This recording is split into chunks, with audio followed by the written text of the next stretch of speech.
मैं आपसे एक सवाल पूछना चाहता हूं।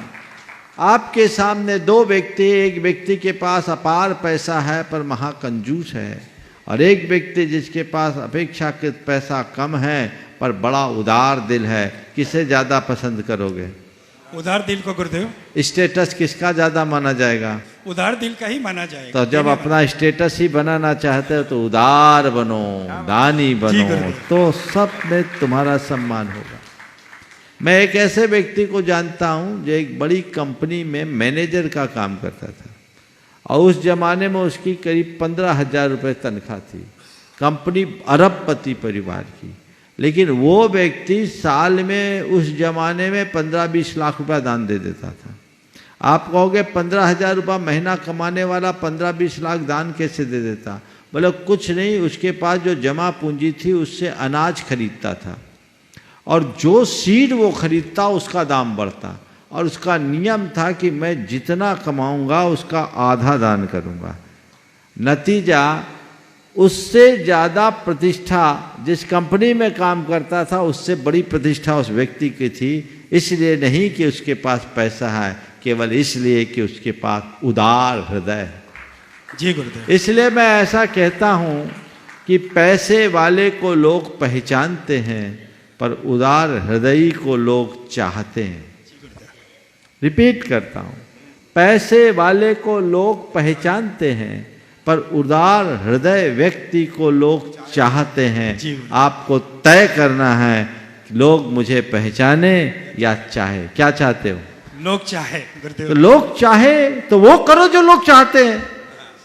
जी गुरुदेव। लोग की तुमसे अपेक्षा है, और फिर एक चिंतन करना चाहिए कि मेरे जीवन के निर्माण में समाज का बड़ा योगदान है। आज मैं एक सभ्य मनुष्य बनाऊं तो इसके पीछे सामाजिक संस्कार और सरोकार का स्थान है।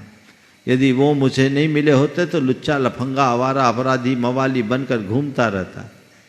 तो मेरे जीवन के निर्माण में जब समाज का योगदान है तो मेरी ये जिम्मेदारी होती है कि मैं समाज के निर्माण में अपना कुछ योगदान दूं। जी गुरुदेव।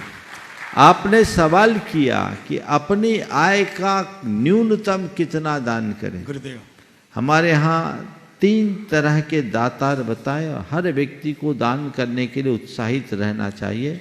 सबसे उत्तम वो है जो अपनी आय का कुल 4 हिस्सा करता है, 50% से यानी 2 हिस्से से अपने और अपने परिवार का भरण पोषण करता है, तीसरा हिस्सा सेविंग के लिए रखता आपत्ति विपत्ति के लिए, और चौथा हिस्सा जो होता है वह दान में लगाता है। यानी 50% से घर चलाओ, 25% सेविंग के लिए रखो और 25% दान करके पुण्य का पूंजी निवेश करो। गुरुदेव। दूसरा है अपने आय का कुल 6 हिस्सा करे, यानी लगभग 16% के, जिसमें 3 हिस्से से यानी लगभग 49% से अपना और अपना परिवार का भरण पोषण करे। 2 हिस्सा आपत्ति विपत्ति के लिए रखें, यानी लगभग 32-33% से आप अपना आपत्ति विपत्ति के लिए सेविंग में रख ले, और 6वां हिस्सा यानी 16% का दान करे। ये मध्यम दाता कहलाता।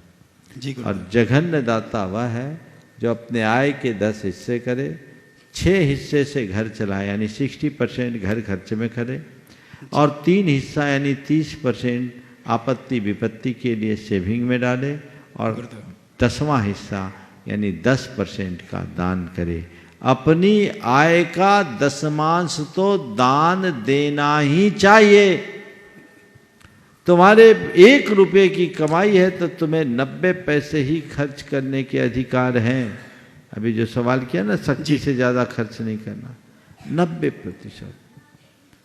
उस 90 पैसे से ज़्यादा खर्च करने का अधिकार नहीं, बल्कि अधिकार तो 60 पैसे को ही खर्चने का है।